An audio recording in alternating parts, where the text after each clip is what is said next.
I never thought my own sister would break my rib, and worse, my mom told me not to call the cops. Here's what happened next. I never imagined that the first person to ever break my bones would be my own sister. And what shattered more than my rib was the sound of my mother laughing, yes, laughing, while I gasped for air and reached for my phone. She snatched it from my trembling hands, her voice like ice. "Don't call the cops. You'll ruin her life." That was the moment I knew. Something inside me was never going to be the same again. My name is Hazel, and this story isn't just about a violent night. It's about a lifetime of being overlooked, minimized, and dismissed in my own home. It's about what happens when a family protects the person doing the hurting, instead of the one bleeding on the floor. Let me take you back to the moment everything cracked, literally. It was 1 week before Christmas. Snow was falling softly over the rooftops in our suburban Chicago neighborhood, making everything look like a postcard. I had just pulled into the driveway of the house I grew up in, carrying a bottle of wine and a little box of hand-wrapped gifts for everyone. The porch lights were twinkling, the wreath on the door was picture perfect, and I had news. Big news! After nearly 2 years of hard work at a top architecture firm, I had just been promoted to junior project manager, the youngest in the company's history. It came with a raise, a title, and validation I'd never received growing up. For once, I let myself hope.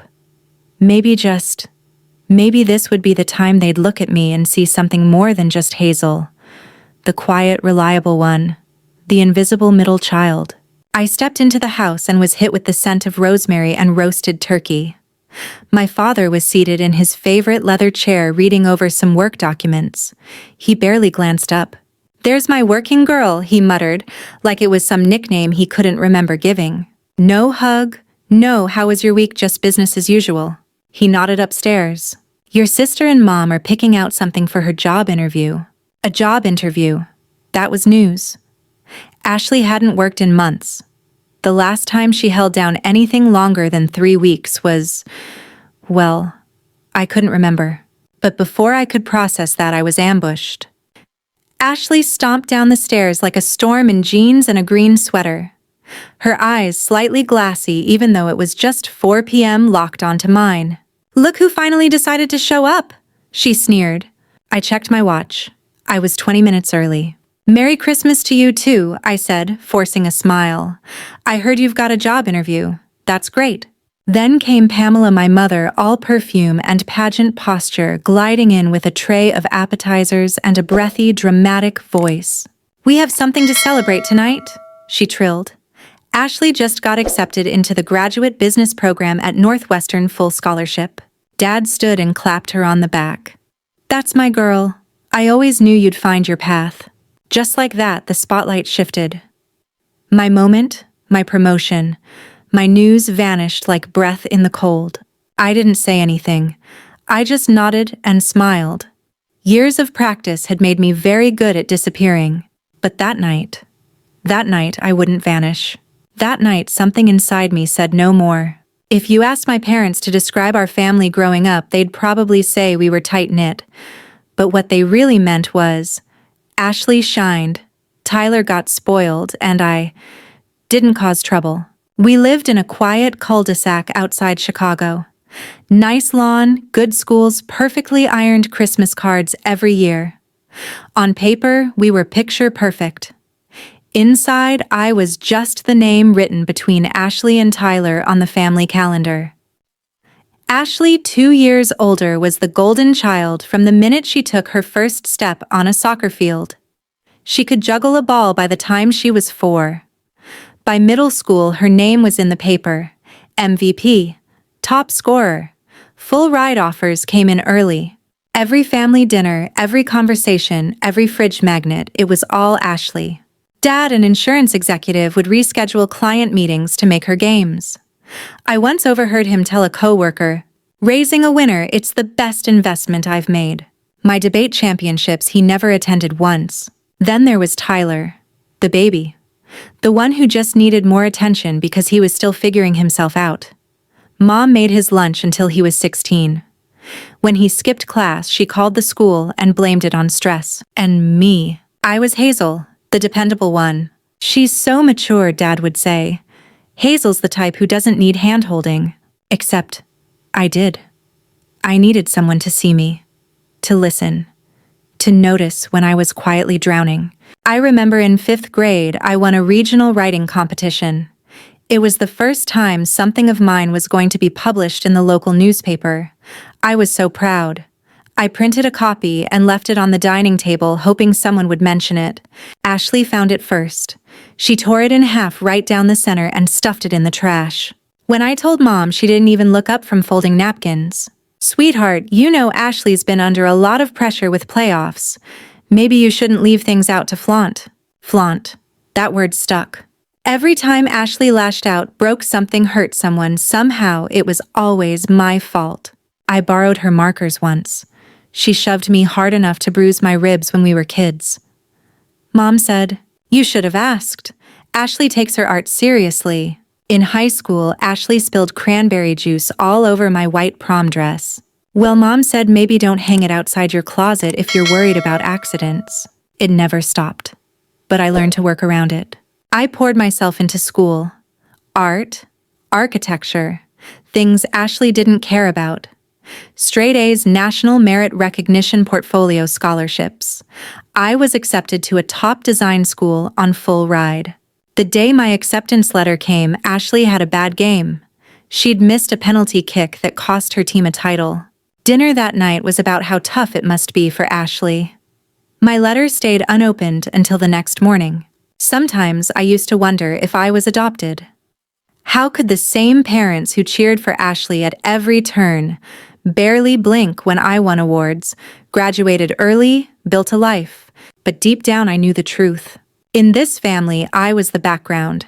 I was the support beam, expected to stand strong so the rest of the house could shine. The first time Ashley hurt me physically, I was 7. It was something stupid. I had broken my colored pencils and she had this beautiful set from some art store downtown, every shade you could imagine. I borrowed them without asking. I thought she'd never notice, but she did. She stormed into my room, eyes blazing, and screamed, "Don't ever touch my stuff." Then she shoved me hard, so hard I hit the corner of my desk.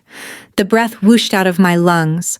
My back ached for days, the bruise shaped like the edge of the wooden frame. I remember lifting my shirt and showing my mom. She barely glanced. "Well, did you ask first?" she said, pulling laundry from the dryer. "Ashley works very hard on her art. Respect her space." And just like that, the conversation ended. No consequence, no apology, just me sore and silenced. That's when I started to learn the rules of our family. Ashley hits, I must have done something to provoke her. Ashley yells, I probably said it the wrong way. Ashley sabotages me, I was probably too proud. It got more subtle over time. In middle school, I was obsessed with journaling. I poured my heart into those little pages, stories, secrets, poems I was too shy to share. One day, I came home and found the journal torn apart on my bed. Pages shredded. Some stuffed into my pillowcase, others crumpled into little balls like trash. Ashley was sitting in the hallway, arms folded. "Maybe next time don't write lies about me," she spat. When I told my dad, he sighed and said, "You girls and your drama. Just don't antagonize her. Okay? You know, she's under a lot of pressure." Pressure. That was the family excuse for everything. Ashley failed a math test, pressure. Ashley screamed at a teacher, stress. Ashley ruined my prom dress on purpose. You know she's sensitive. You shouldn't have flaunted it. Flaunt. That word again. Apparently, anything I was proud of equaled an attack on Ashley's ego. By high school, I stopped telling them about awards. When I got invited to a summer art camp in New York, I forged their signatures on the forms and took the train by myself. It was the best 2 weeks of my life, and I never told anyone. Because I knew that if I came home smiling, Ashley would find a way to tear it down. And Mom and Dad would either ignore it, or blame me for making her feel left behind. I started hiding parts of myself. I drew in secret, shared my work with teachers, not my family, celebrated my own birthdays quietly with friends instead of asking for a party. Over time, it became easier to just disappear in the house, a shadow with straight A's, A ghost who did the dishes. A girl who knew better than to shine too bright. And yet, even in silence, I was punished. Ashley once threw my science project in the pool because I got a higher grade than her. Another time, she told people at school that I faked an eating disorder for attention because I'd lost weight from studying through meals. Every wound she caused, physical or emotional, was followed by silence from my parents. Or worse, their quiet validation. Don't take everything so seriously, Hazel. Your sister has a big personality. You've always been more sensitive. No, I wasn't sensitive. I was bleeding and no one even noticed. But that's how it works in families like mine. The golden child throws the punches. The scapegoat learns to patch up the bruises in secret and still smiles for the family photo. I used to dream of running away, not dramatically, not with a suitcase and slammed door, but quietly, like mist slipping through a window crack. And college was my mist. When I got the full scholarship to study architecture at Northwestern, it felt like the universe handing me an exit. Not just from my house, but from the exhausting role I had been forced to play my whole life. The day the acceptance letter arrived, I raced into the kitchen, breathless, holding the envelope like it was on fire. Mom was making tea. Dad was scrolling on his phone. Ashley was on the couch scrolling on hers. I got in, I said. Full ride. Architecture, Northwestern. Ashley didn't look up. Mom smiled. Oh, honey, that's great. Can you set the table? That was it. No hugs, no cheers, no champagne. I set the table with shaking hands. My dream had been reduced to dinner prep. They didn't even bring it up again. At least not until 2 weeks later when Ashley got rejected from her top school. Then suddenly, my college talk was insensitive and poorly timed. So I packed my bags with quiet hands and a screaming heart.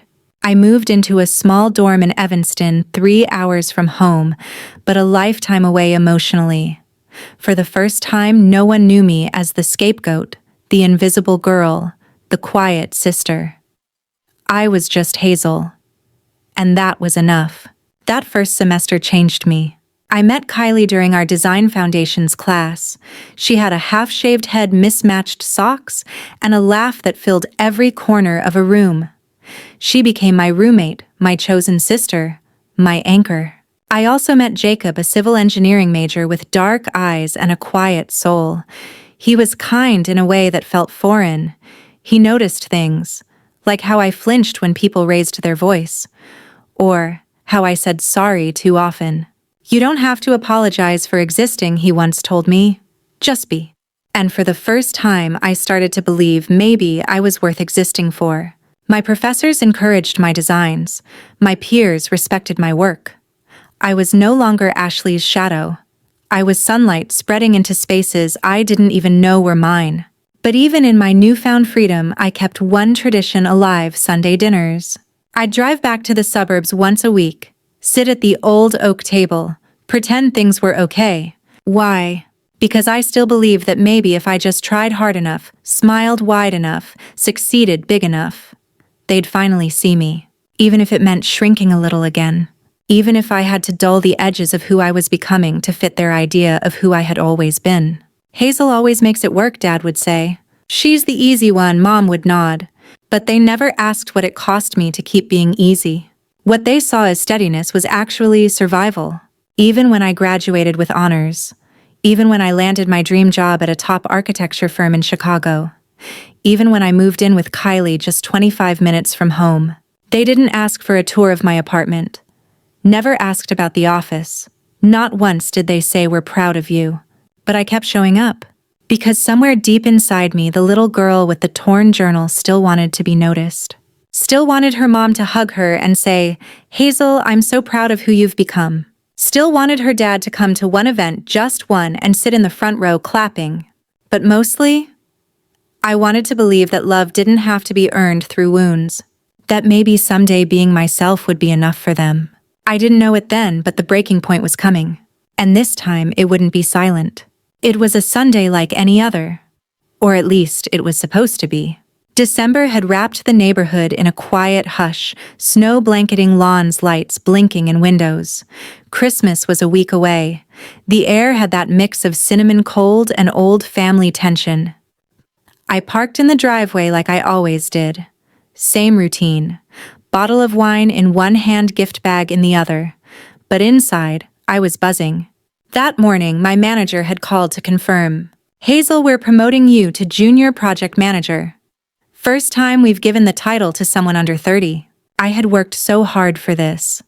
Stayed late, led projects, earned respect. This wasn't just a promotion, it was validation.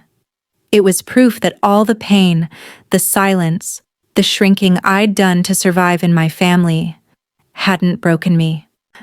I stepped into the house, brushing snow off my coat. It smelled like pine and rosemary turkey. Mom was in the kitchen, Dad reading on the couch.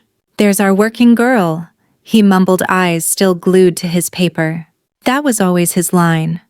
Like I was a character in some sitcom he watched out of obligation. Where's Ashley? I asked. Upstairs with your mom, helping her pick out an outfit. For what I said, blinking. Job interview tomorrow, I think. Ashley, a job? This was the first I'd heard. I tried to shake it off, placing the wine on the counter and slipping my gifts under the tree. I told myself tonight is about family. Just enjoy it. But then she walked in. Ashley stomped down the stairs, face set like stone, eyes a little too glassy for 5 p.m. She wore dark jeans and a green sweater that probably cost more than my entire outfit. Look who finally decided to show up, she said. I'm early, I replied, forcing a smile. And Merry Christmas to you too, I added gently. I heard about your job interview. That's great. She didn't reply. Then Mom entered, gliding in like she was still on a pageant stage with a tray of appetizers and a blinding smile. We have a special celebration tonight. She turned to Ashley. My girl got accepted into Northwestern's MBA program, full scholarship.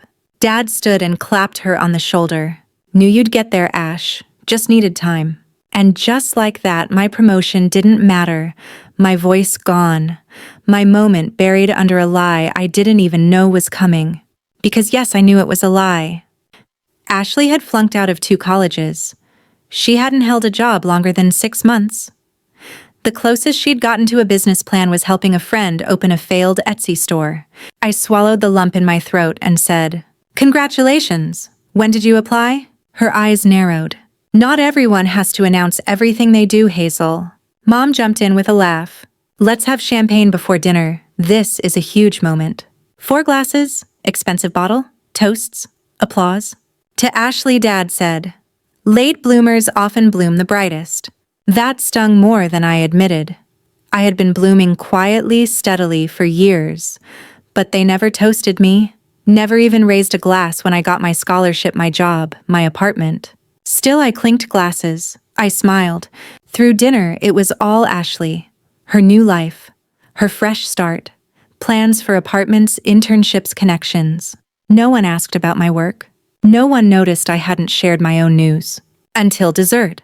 I excused myself to use the bathroom. As I walked down the hall, I passed Ashley's childhood bedroom, now her adult crash pad. The door was slightly open. Something in the trash caught my eye. A letter. Crumpled. Boston University header.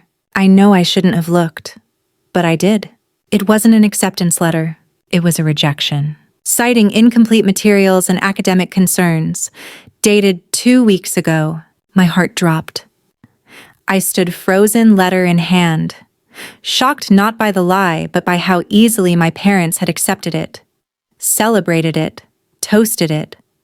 Like they were waiting for any excuse to believe Ashley was finally back on track. When I returned to the table, Ashley was watching me. Intense. Like she knew. I didn't say anything, but inside I was burning. I thought about all the years I had dimmed my light to make her feel better. All the moments I'd stayed quiet so she could shine. And suddenly, I was tired of shrinking. I sat back at the table, heart pounding like a war drum in my chest. Ashley was staring at me. Not the casual side glance of siblings, not even her usual condescending smirk. This was a look sharp enough to cut steel. She knew. She knew I'd seen the letter. And I knew exactly what that meant. Dinner continued like some twisted play. My parents talked about holiday plans. Ashley bragged about her imaginary graduate housing. I picked at my chocolate mousse like it was poison. Then Dad, almost as an afterthought, turned to me and asked, So Hazel, still drawing buildings? I blinked. That was how he referred to my career.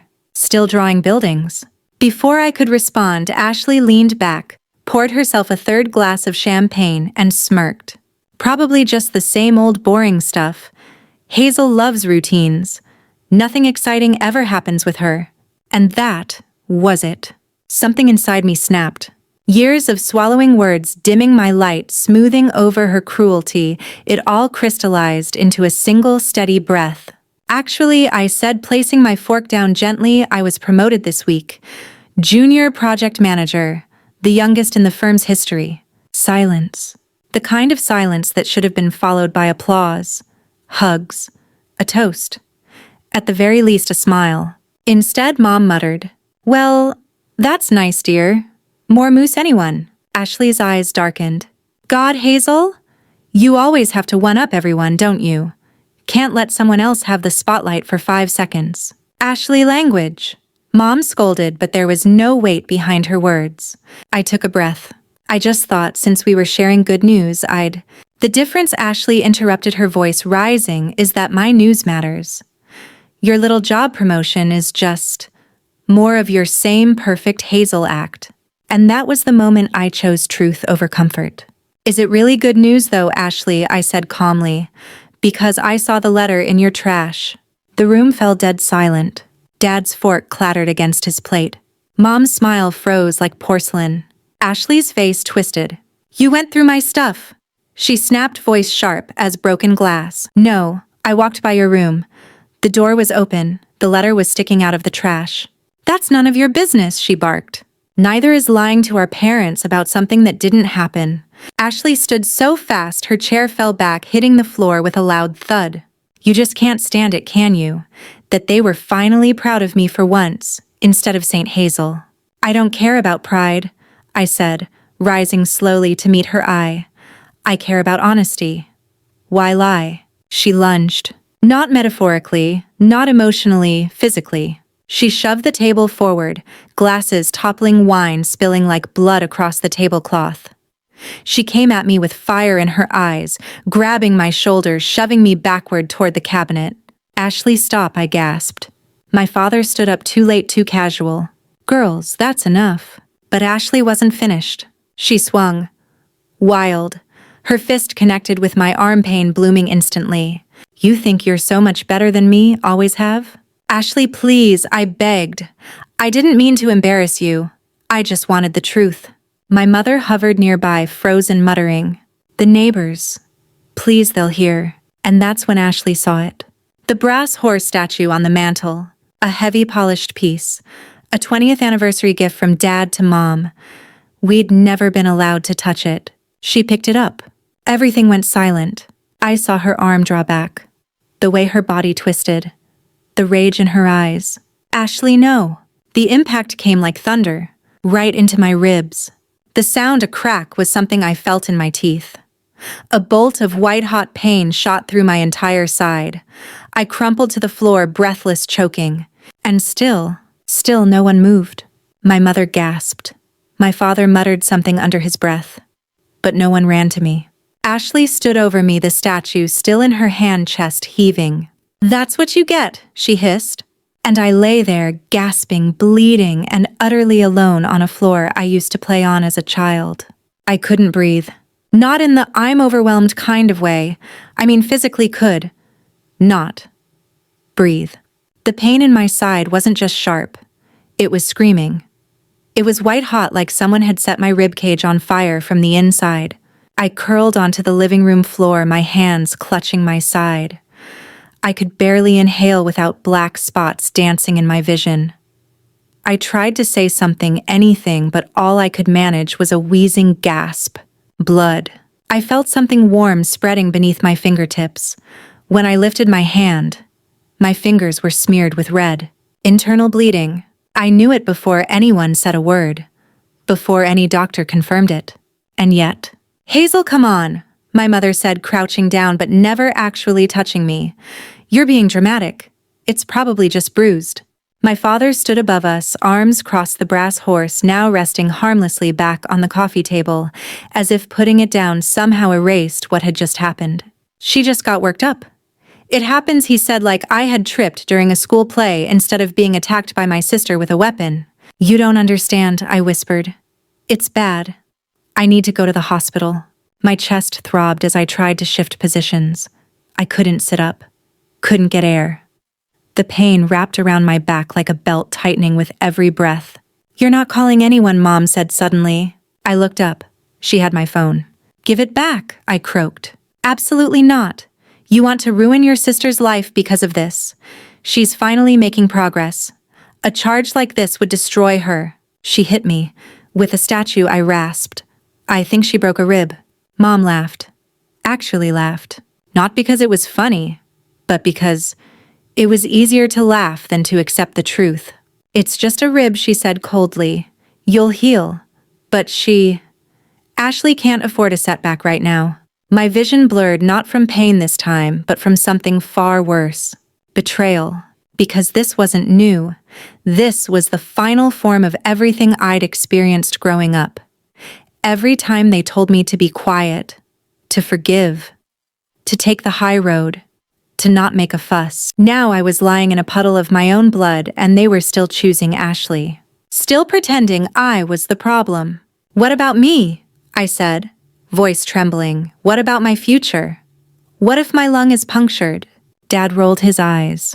God, Hazel, you've always been so theatrical. Meanwhile, Ashley stood in the corner, arms crossed, lips tight. Not a hint of remorse. Not a flicker of concern.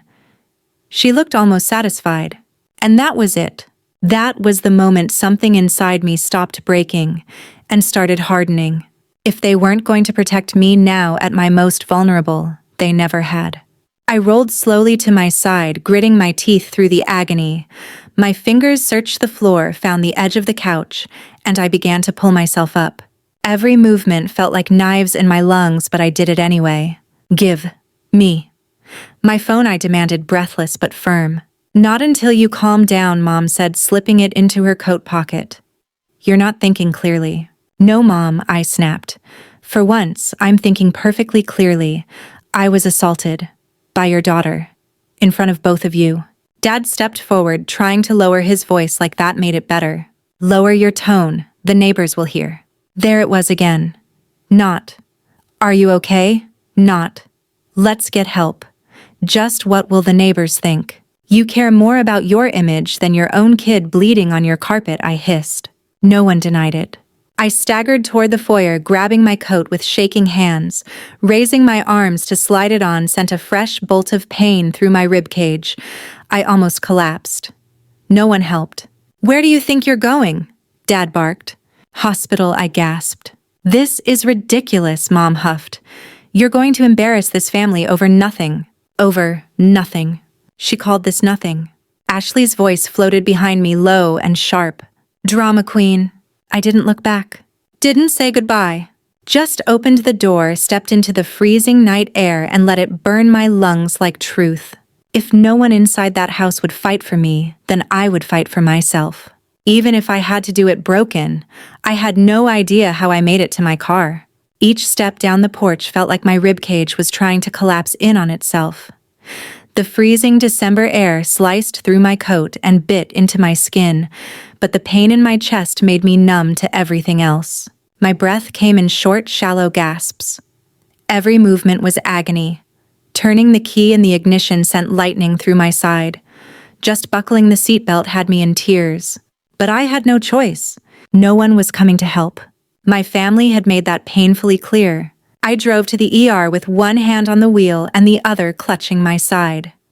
Every red light was a curse. Every bump in the road a scream inside my lungs.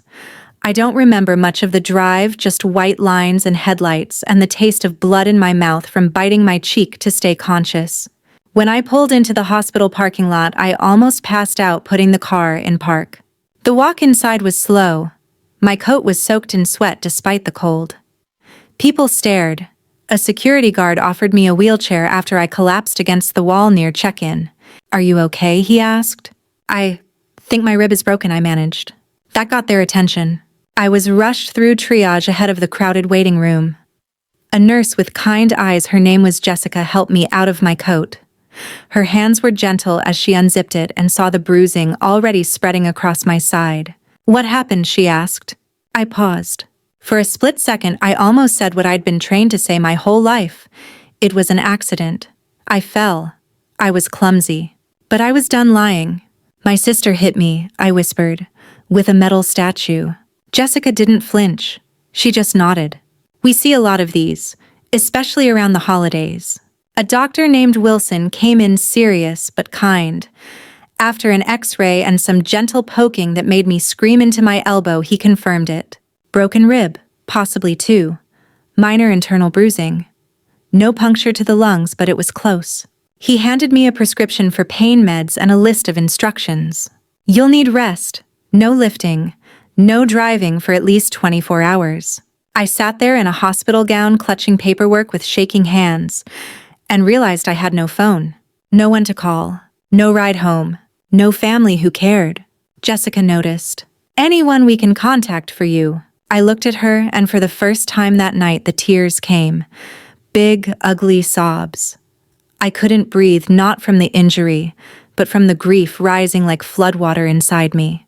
"My mom took my phone," I said, voice cracking. "She said calling the cops would ruin my sister's life." Jessica's face tightened just slightly. "And what about your life?" she asked. She handed me a hospital phone.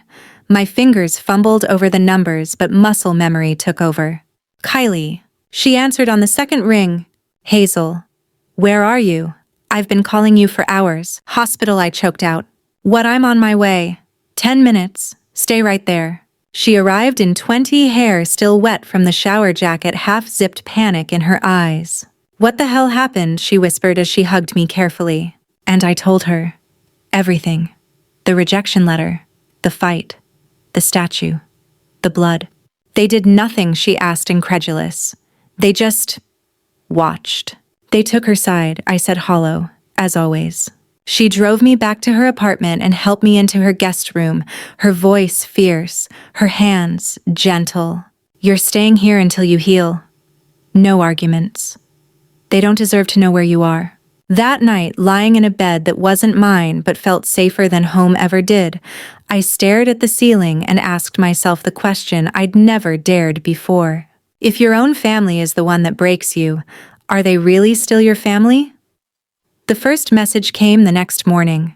My new phone, courtesy of Kylie Cheapo, prepaid temporary, lit up at 8:14 a.m. "Mom, we're extremely disappointed in how you handled things. You made a scene over nothing." Nothing. Not a cracked rib, not blood on the carpet. Just nothing. Then came the follow-ups like clockwork. "Dad, we had to cancel brunch with the Andersons. Your behavior was inappropriate and childish. Ashley, if you tell anyone outside the family what happened, you'll regret it. Some sister you are." Not a single message asked if I was okay. Not one checked to see if I was breathing easier, if I'd eaten, if I'd slept. Not even a fake concern. Just guilt, blame, control. And in that silence, their true message screamed louder than words ever could. "You're not hurt. You're an inconvenience." Kylie sat beside me on the couch reading the messages with a growing scowl. Her jaw clenched, her fists balled. "They're not even pretending to care," she muttered. "Hazel, this isn't just dysfunction. This is abuse, psychological warfare." I nodded, but some part of me still wanted to rationalize. Maybe they're scared or ashamed. Maybe they don't know how to respond. Kylie shook her head. "No, they know exactly what they're doing. This isn't confusion, it's control." She grabbed my phone, typed something, then stopped and looked at me. Permission to respond. I hesitated. Part of me wanted to scream back. Another part feared escalating things further, but mostly, I just didn't have the energy. "Just don't engage," I whispered. "They don't want the truth. They want obedience." She nodded, but her eyes burned with fire. That evening, Jacob stopped by. He hadn't seen me since the ER, and when he walked in, his face went pale at the sight of the bruising down my side. I tried to cover it with a throw blanket, but he gently pulled it away. "Jesus, Hazel." His voice cracked. He didn't try to hide it. "They did this to you, and then had the audacity to act like you were the problem. Ashley did it, but they let it happen." I expected him to lecture, to demand I call the police, to fix it. Instead, he just knelt beside me and whispered, "I'm so sorry this happened to you. You didn't deserve any of it." And that broke me. Because in just one sentence he had done more than my parents had my entire life. He believed me. I cried into his shoulder body, trembling ribs aching. Later that night, as Kylie reheated soup in the kitchen and Jacob helped me sit up with pillows, I showed them the full string of messages. Ashley's final one was the worst. "Mom cried at Christmas dinner because you weren't there. I hope you're happy with what you've done to this family." Kylie exploded. "You know what? Good. Maybe they should feel what it's like to miss someone who actually mattered." Jacob added, his voice low. "She could have killed you. That hit was inches from your lungs." "Hazel, this wasn't a fight. It was assault." I nodded slowly. "I know. Then why haven't you reported it?" I hesitated. The truth was tangled heavy. "Because it's my family," I said softly. "Because I was raised to believe that family forgives. That you don't air dirty laundry. That protecting the family name is more important than protecting yourself." Hazel, Jacob said gently but firmly, "If I'd done that to you, if any guy had done what Ashley did, would you still be hesitating?" I looked at him. "No," I whispered. "I'd press charges." "Then why does a shared last name give her a free pass?" Silence. And then, clarity. There it was. The truth I hadn't let myself say out loud. Being born into a family doesn't make it safe. And staying silent doesn't make you strong. I made the appointment because Kylie wouldn't let it go. "Therapy doesn't mean you're broken," she said. "It means you're brave enough to figure out what actually happened to you." So 2 days after Christmas, still bruised, still walking like I'd aged 50 years overnight, I sat across from Dr. Elena Martinez, a licensed therapist who specialized in family trauma and emotional abuse. Her office didn't smell like antiseptic or feel clinical. It smelled like eucalyptus. Bookshelves lined every wall, some academic, some fiction, all well-loved. There was a soft brown couch and a chair with an extra pillow for lumbar support. She even offered me tea, and for the first 10 minutes I couldn't speak. Not because I didn't want to, because I didn't know where to begin. "Start anywhere," she said gently, "wherever it hurts most." So I started with the statue, with Ashley's rage, the sound of the brass hitting bone, the way my mom grabbed my phone, the blood on my hand, the word nothing on my dad's lips. And once the dam broke, everything else followed. The coloring pencils, the journal, the prom dress, the rejection letter, the silence, the subtle dismissal that had followed me through childhood like a ghost. By the time I paused for breath, Dr. Martinez was still patient, listening, not judging. When I finally stopped talking exhausted, she looked at me and said something I didn't expect. "What you just described is a classic family dynamic seen in emotionally abusive homes." I blinked. "You mean dysfunctional?" "Dysfunction is a polite word," she said. "What you're describing is systemic minimization, parental favoritism, and scapegoating." There was that word again. Scapegoat. "Ashley was the golden child," she continued, "the one whose flaws were excused. Your parents enabled her even at your expense. And I was the sponge," I said. "The one who absorbed everything. Blame, shame, silence."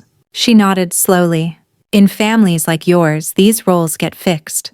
The golden child can do no wrong. The scapegoat bears the weight of every wrong. The enablers pretend peace is being kept, but really, they're keeping control." It felt like someone had just handed me a map of a house I'd lived in blindfolded. Suddenly things made sense. Why Ashley's cruelty always had a cushion beneath it. Why my wins were threats, not triumphs. Why the idea of telling the truth felt like betrayal. "Hazel," she said softly, "this wasn't your fault. It was never your fault. You were set up to fail in a system built to protect everyone but you."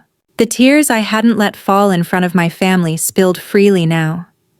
Not because I was sad, but because I felt something new. Validation. Someone believed me. Someone saw what I had always known in my gut but never dared name. And for the first time I realized, this story didn't start with the statue. It started the first time someone told me Ashley hitting me was my fault. The first time my success made someone else uncomfortable. The first time love came with conditions like don't speak too loudly, don't shine too brightly, don't ever make Ashley feel small. I left that session with homework start journaling. Not just feelings, but patterns. Moments from childhood college last month. Any time I'd been made small to protect someone else's ego. That night, I pulled out my old journals.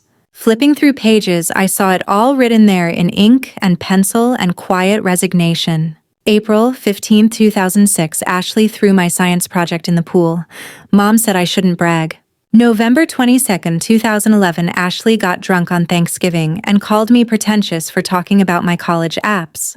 Dad said I should read the room. August 8, 2018, got my first job offer. Ashley posted a vague status about overachievers ruining everything. Mom liked it. Story after story. In every one, Ashley lashed out and I apologized for bleeding. That was the night I understood something else. Healing wasn't going to be linear, but it had to begin somewhere, and I had finally begun. It was a random message that came when I least expected it. A Facebook notification from someone I hadn't spoken to in years. Laura, my mother's sister, my aunt. We had drifted apart after a bitter family argument when I was a teenager. I'd heard whispers that Mom called her troublemaker and liability. I never understood why. The message read, "Hazel, I heard about what happened. I'm so sorry. It seems like history repeating itself in our family." Curious, I responded. We agreed to meet halfway between Chicago and her home in Milwaukee. That afternoon, walking into the cafe where we met, I saw a softer version of Mom Laura's posture, less rigid, her eyes kind but tired. She reached across the table, taking my hands gently.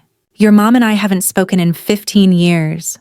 Why?" "Because I finally stood up to your grandmother, the one who raised her," Laura said quietly. The cycle of favoritism, gaslighting, and control. It was the same. "Grandma was like Mom?" I asked, stunned. "Exactly. Grandma was the golden child in her family. My role was the scapegoat. Same story, different generation." Her words hit me like a thunderclap. "You mean, this isn't just my family's problem?" "No. It's a pattern," she said. "And you, Hazel, you're the one who's breaking it." For the first time, someone outside my immediate family was naming the toxic dynamic I'd been living in. "How did you do it?" I whispered. "It wasn't easy," she admitted. Years of guilt, confusion, and loneliness. But one day I realized family shouldn't hurt this much. Real love doesn't ask you to shrink or suffer. We talked for hours. She shared stories of her own pain, her own fight to reclaim her identity. "You're stronger than you know," she told me, "and you don't have to do this alone." Leaving that cafe, I felt a strange mix of grief and relief. Grief for the generations lost in silence. Relief that I wasn't alone anymore. That my story was part of something bigger. That maybe I was starting to heal. After the meeting with Aunt Laura, I felt a new kind of strength rising inside me. It was time to stop hoping my family would just get it. Time to stop shrinking to make room for their lies and silence. I sat down at my kitchen table one cold January morning with all my journals, medical records, and phone screenshots spread out like evidence in a courtroom. I opened a blank document and began typing the hardest letter I'd ever written. "Dear Mom, Dad, Ashley. For years, I have stayed silent about the pain and the pattern in our family. I have tried to make peace to keep the illusion of harmony, but the truth has always been buried beneath that silence. Ashley's assault on me was not an accident nor an isolated event. It was the breaking point of years of minimization, favoritism, and emotional abuse. I need 3 things for us to move forward. An honest acknowledgement of what happened, both the physical assault and the years of enabling the behaviors that led to it. Ashley must seek professional help for her anger and alcohol issues.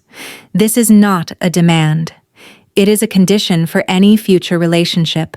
Clear boundaries must be respected to protect my well-being. This includes honest communication and respect for my space and achievements. If these conditions are not met, I will have to reconsider my role in this family. I love you all, but I love myself too much to continue accepting treatment that diminishes my worth and endangers my health. The choice is yours." Hazel, I printed the letter, read it aloud to myself, and then carefully copied it by hand into a card. It felt like sending a piece of my soul into the unknown. I attached copies of my hospital records, the x-rays, doctor's notes, and pictures of bruising. I also included screenshots of the messages from my family, proof of the denial and manipulation. For the first time, I wasn't begging for understanding or begging to be seen. I was setting terms. Days passed with agonizing silence. No calls, no texts, just the cold void of unanswered questions. Then a flood of messages. Mom's texts were filled with tears but no accountability. "We miss you. This silence is tearing me apart. Please come home." Dad's were more direct and angry. "You are making mountains out of molehills. Ashley made a mistake. It's time to forgive." Ashley sent one chilling message. "I hope you're happy with the mess you created. Family doesn't work that way." Their words only confirmed what I had known all along. I was challenging a narrative they refused to change. But I was done waiting. I consulted with a family law attorney, Catherine Chin, who specialized in protective orders and abuse cases. She listened to my story, reviewed my documentation, and said, "You have grounds for a protective order against your sister. The physical assault with a weapon, the pattern of threats and manipulation all support your case." I was scared, but I was also determined. This wasn't about punishment. It was about survival.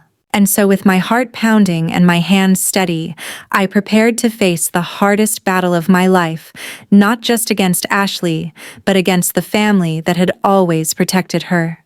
Because sometimes the bravest thing you can do is say, "Enough is enough." 3 weeks after sending my letter, I found myself standing on the familiar porch of my childhood home.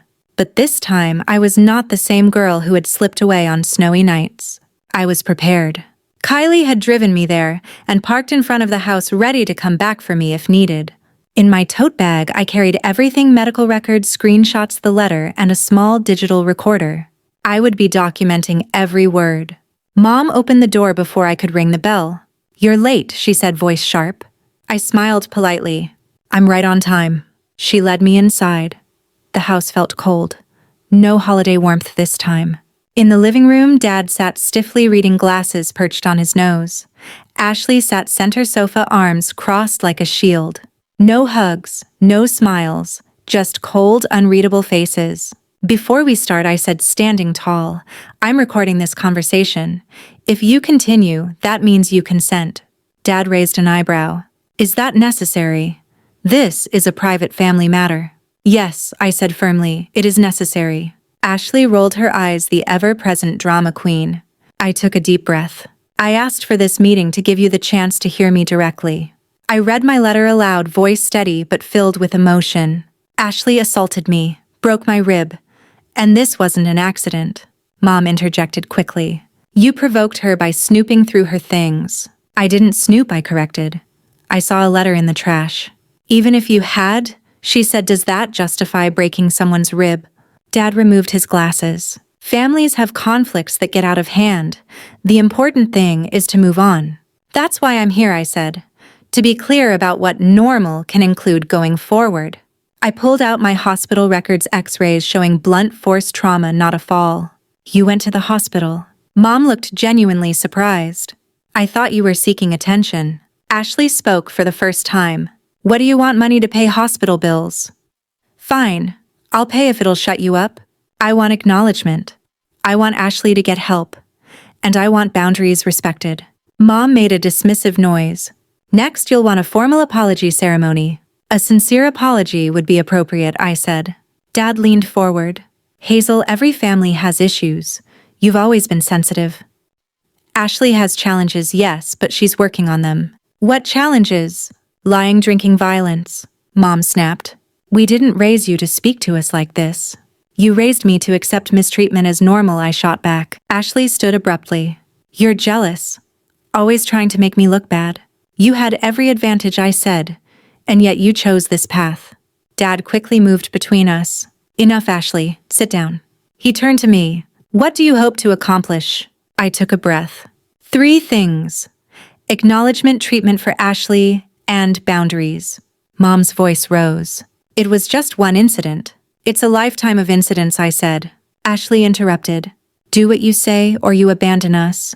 I'm setting boundaries necessary for my well-being. Are you threatening to cut us off? If conditions aren't met, yes.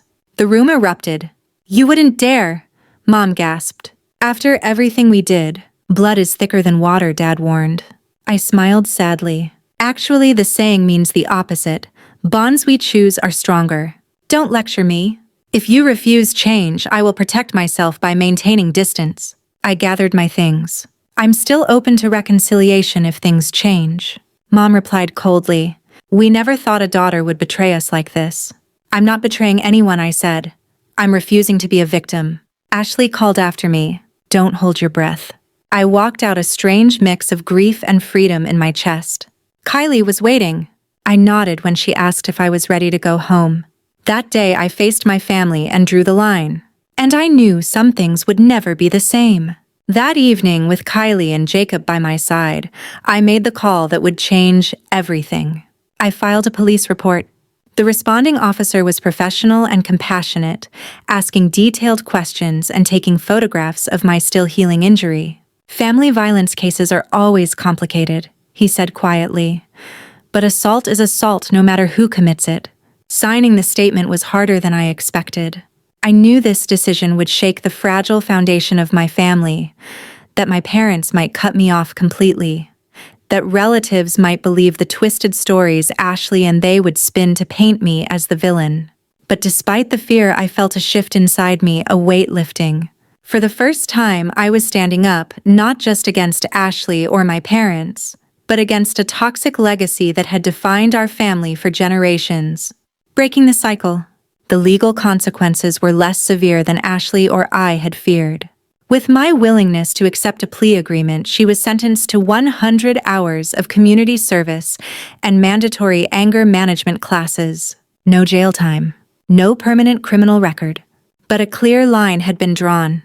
Meanwhile, my family's response was cold and calculated. No birthday wishes. No calls. No emails. Just silence. Or worse. Whispers through extended family. Rumors of my mental breakdown and lies spread like wildfire. The nights were the hardest. I cried not only for the family I had lost, but for the family I had always wished we could be. Thankfully, I had Dr. Martinez. She helped me understand that this grief was normal and healthy. You're mourning both a real loss and the loss of a possibility, she explained. Give yourself permission to feel the pain without letting it convince you that you made the wrong choice. And slowly, amidst the tears and setbacks, new flowers of growth began to bloom. Without the constant drain of seeking approval from people incapable of giving it, I found emotional energy I never knew I had. At work, I channeled that energy into my projects, earning praise from senior partners and clients. 3 months after the confrontation, I was promoted again, this time to full project manager, leading my own small team. My apartment, once a sparse space for sleep and work, became a true home.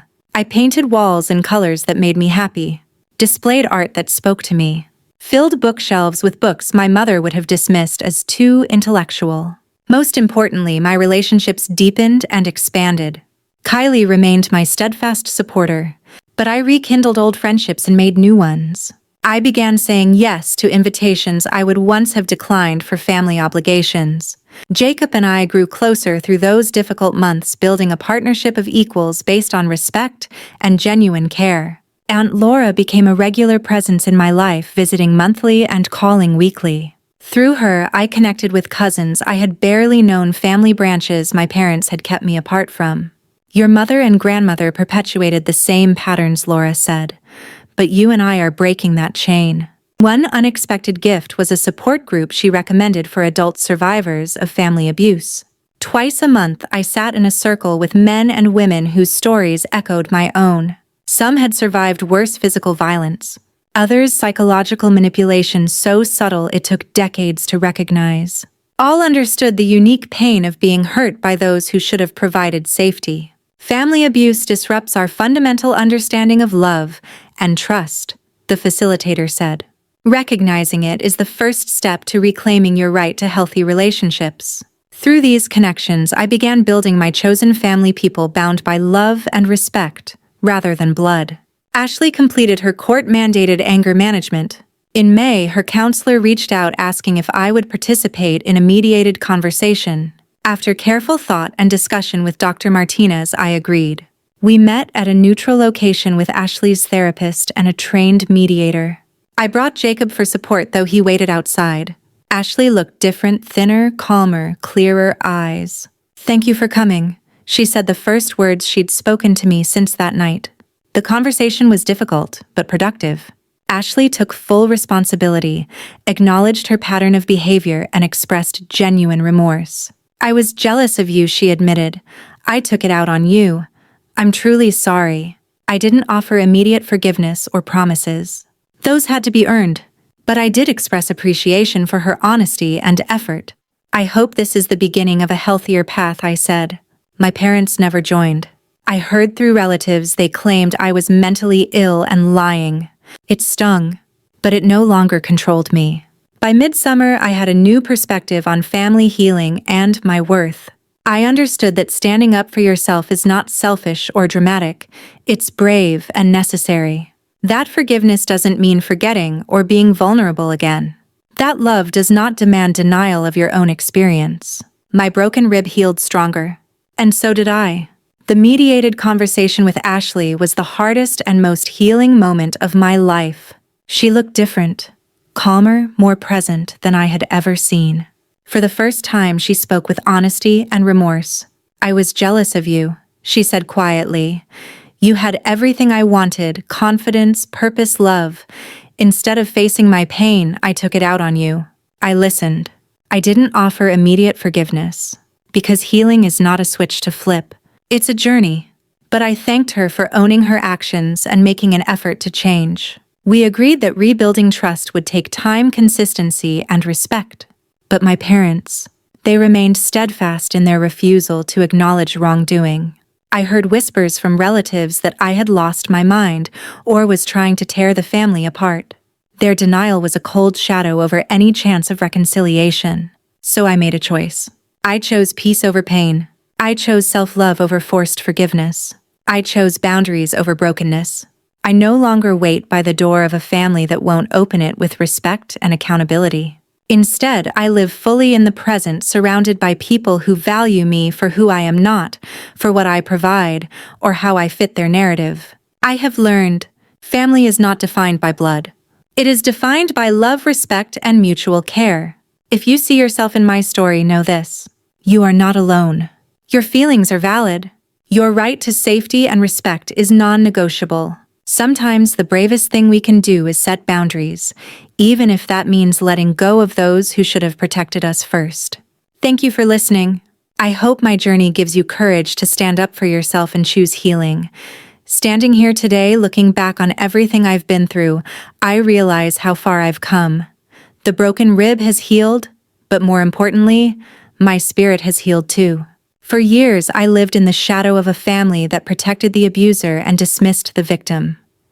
I accepted pain as my normal, silence as my shield, and invisibility as my role. But I learned that real strength isn't staying silent. It's speaking up. It's setting boundaries. It's choosing yourself when others won't.